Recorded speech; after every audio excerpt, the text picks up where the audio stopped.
What's up guys, welcome back to the channel. My name is Dean, aka the Blue Crusader, and you've come to the right place if you're looking for some awesome Skyrim mods. So today marks the start of a brand new series on the channel. There's so many series starting recently. We've got Life is Strange, we need to complete the forest, but we're starting a brand new series called Skyrim Mod Showcases, and I'm going to be showcasing some of the coolest mods on Skyrim. Now I did actually do this a few months ago on my second channel, which currently is now obsolete. What I'm doing is I'm remaking the videos, obviously remaking them in better quality and uploading them here, and basically that channel's obsolete. I've been live streaming on it a little bit, but I'm bringing back a series from that channel called Skyrim Mod Reviews, and in this video we're actually going to be showcasing one of the coolest mods. And you'll see that we're now in the Companions place, which is called Yavaskir in Whiterun, and the reason we're here is it's very fitting for the mod we're going to be reviewing. Now I am using alternate start mod, and that's why you can see I do have a really cool orc dude in his army here. And what I've done with the alternate start mod is I've made myself a member of the Companions, and you'll see just in a moment if you haven't realized from the title of the video and thumbnail itself. So today we're reviewing a really awesome mod called Moonlight Tales. This is actually a werewolf mod, and that's the reason I'm actually in the Companions place right now, because as you'll know, the Companions is actually a werewolf questline system. Basically all the companions are actually secretly werewolves, and when you get to a certain point in the story they actually offer you the blood of the beast and you can become a werewolf. Now I'm not going to be doing any of these quests on this video. I'm not going to be showing you any of the companions questline itself.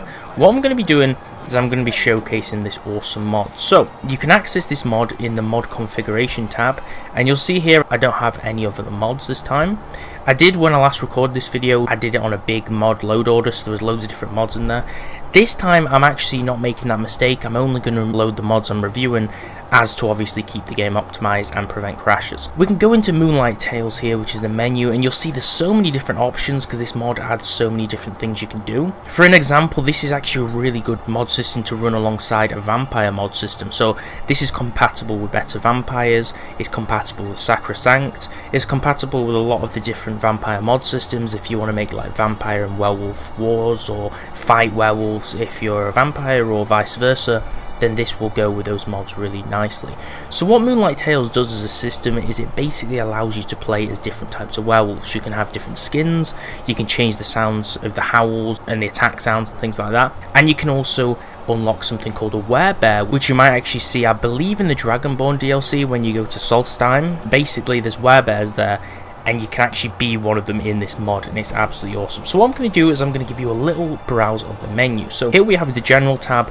What you can do here is you can enable the werebear content, just basically lets you unlock the skin and the skin system. And what this does is it allows the skins to actually be used on NPCs as well as the player. So you can also modify the infections. You can let players actually infect NPCs with the virus. You can actually let NPCs pass it on to others, and NPCs to players. Now this is really interesting.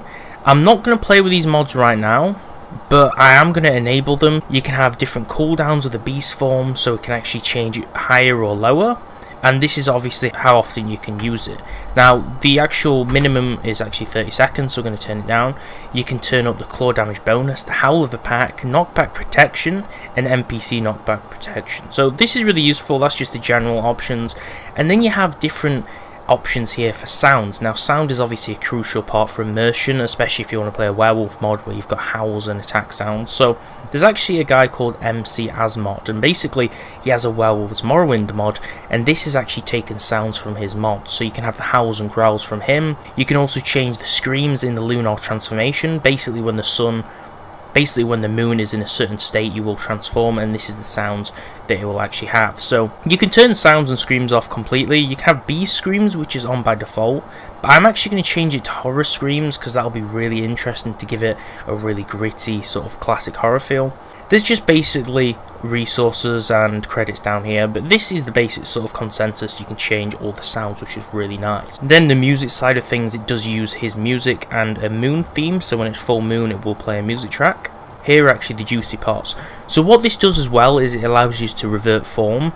Now usually you can't actually revert form in the vanilla Skyrim, I'm pretty sure, without mods. Correct me if I'm wrong, but I think as long as you keep feasting on people as a werewolf, you can't really revert form. But like I said, I might be wrong. But basically what this does, is it allows you to have a revert form key, which is binder to control. And I think if you actually click here, it actually says in the bottom left you can see remap, so it will let you remap and rebind the key. There's also really interesting settings. You can change how much of a jump factor you have, so how high you jump, and there's actually a keybind for that, which is really interesting. We might have to check that out. Werewolf Aftermath, post-transformation bleed out. I'm not sure what that does. I'm not sure if it's just an effect or if it actually makes you lose health after you transform. And no beast form cooldown, that's really nice, that's great to enable, so obviously you don't have to wait for anything. And friendly wolves or bears in human form. This is really useful because it means that wolves in the wild and bears won't attack you even if you're not in werewolf form, which is a really nice feature because you would presume this would be a vanilla thing, but there you go.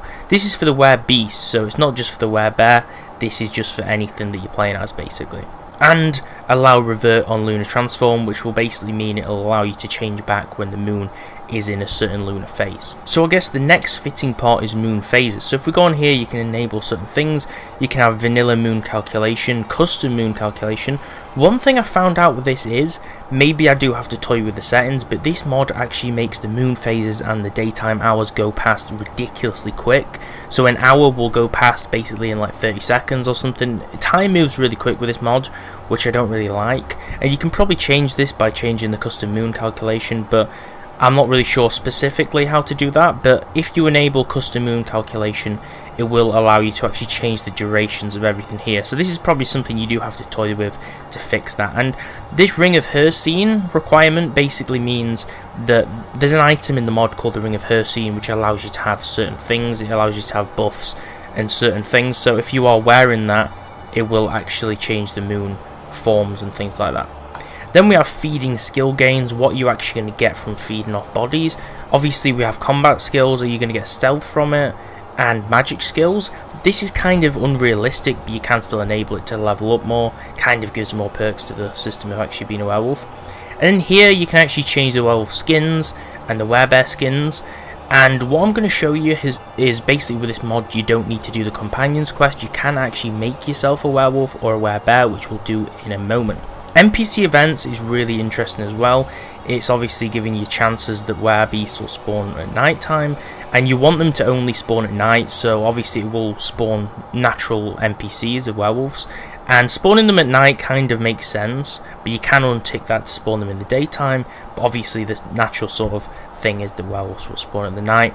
You can increase them on chances of full moons, you can change the beast form cooldown, and just really interesting options here. And then if we go into disease tracker, what basically this is it tracks the NPCs or actors who have the werewolf disease or who's been infected. So when we were on general earlier in this infections tab, if you enable these, or depending on which options you enable, you can actually look in the disease tracker who has the disease, who is infected, and it will show you all the NPC names or character names in here, which is really cool as well. You can also track who is actually in beast form and who's transformed, who is hunting them. I guess maybe it adds a hunting NPC system. I don't really know too much about that, but this is the really juicy tab, which is really interesting and what will basically allow you to look at all the skins. So I'm going to be showing you this. So as you can see, you can select certain howls you can use, and you can start events from here. So maybe I'll start an event, but I'm not sure how to actually do that. There's blood potions here. I think if you drink one of these blood potions, it will infect you as well.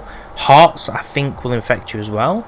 I'm not sure if these all infect you or give you the disease. And you can cure yourself here with an option. This works if you're infected just in the story or if you've got it from the companions. You can cure all diseases if you fully haven't transformed yet.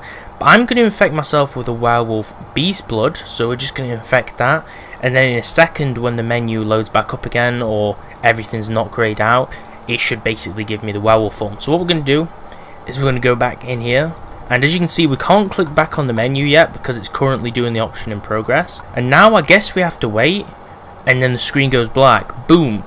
Beast form added. You can't see the text because my camera is there, but in the top left it did actually say beast form added, which means now if we go into the magic tab, we should have a beast form somewhere. So we can just look around here. As you can see, we have the beast form. So we can press Z and transform because that's obviously the transformation key. And the animations haven't changed. This is just the default animations, but now we're actually a werewolf. The only problem is here is even though we're a member of the companions, they still seem to attack you in beast form, which is really annoying. I don't know why that is. But we can go back into the mod configuration tab. now we can actually have a look at the skins. So if we go into the skins here, unfortunately, I guess because of the Skyrim menu system, it doesn't actually let you see preview pictures of the skins, so you're kind of going to have to go off like what it says in the text, but you can click them all to test them, and you can change the model. Obviously, if you're going with vanilla, you can just change the fur and the eye textures, and obviously if you're going with a different model completely, then you can change, I presume, just the eye textures. But we're going to change it and see how it looks, and as you can see, the model has slightly changed. Although it looks really similar, it is a different model, and we'll try that again with the next model just to see how it looks. So then again, you just want to go to Werewolf skins again, click this, and then the model should change. We're going to revert form, so we can press, I think, left control, which reverts form, and then I guess we'll just go back into the form. Beast form is ready, boom. So now what we do again is we select beast form like before, and we'll go back into the form, and hopefully, I'm not sure if this will do it, but hopefully the skin will have changed. So let's just take a look. Right, this is back to like a vanilla look, but the skin, I believe, has changed. I'm not sure if all of those were different, but it has changed to a certain degree. But basically that's all I'm saying, you can change the models, but the best thing for me is keeping the default vanilla one and actually changing the skins. So if we go into vanilla by Bethesda, and then we change the fur to something really obvious, so you can actually have a proper wolf. So if we just put it as natural, it'll change to like a grey wolf, which is actually really awesome. And as you can see, boom, it actually did update. So you can see now we have a grey wolf, and what it looks like is it actually just looks like a normal wild wolf that you'd see maybe in the snow or in the mountains, but it's like actually as a werewolf. And the reason why it says this is like a classic look is this actually looks exactly like the werewolves that you would originally see in the Morrowind game. So there was actually a Blood Moon expansion pack for Morrowind, which is an older Elder Scrolls game, and this is the style that the werewolves look like in Blood Moon Morrowind. So if you're a classic Elder Scrolls player, then this skin will look really awesome to you. So I'm just going to show you a few more skins before we jump on over to the werebear customization, because I don't want to make this video too long. I'm just showcasing certain features, but obviously we want time to have the werewolf showcase. So obviously black is the default texture, brown really won't change it much, grey is very similar to what we've got.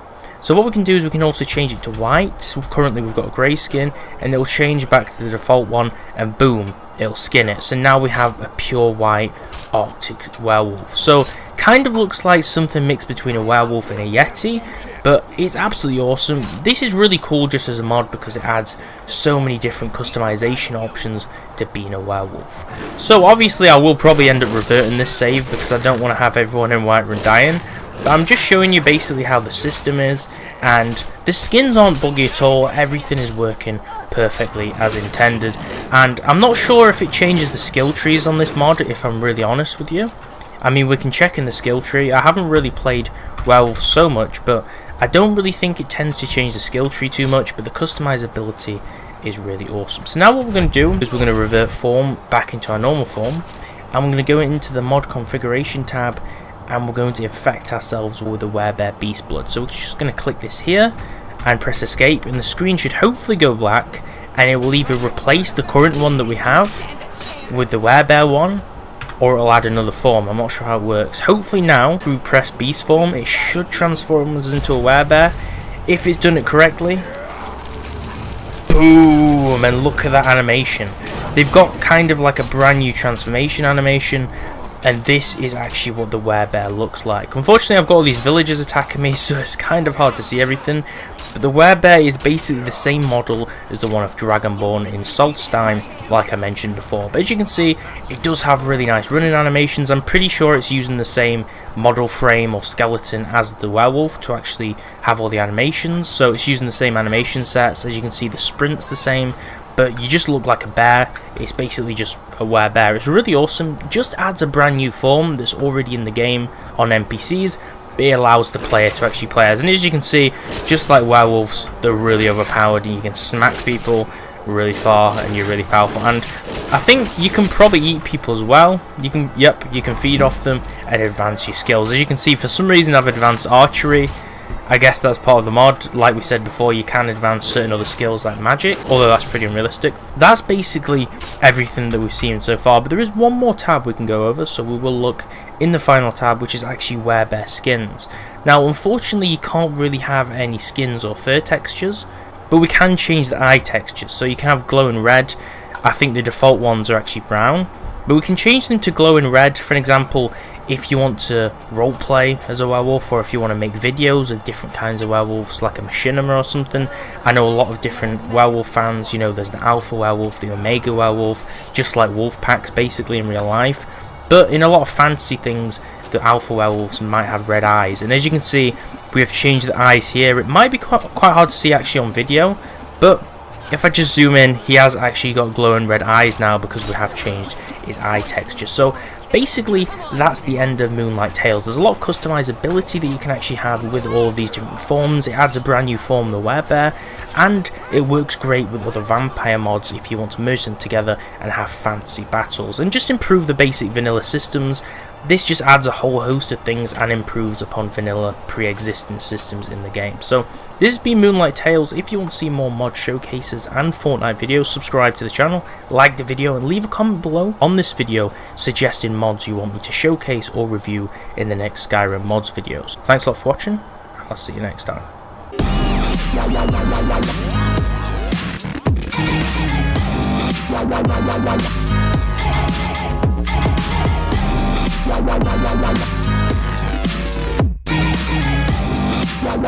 La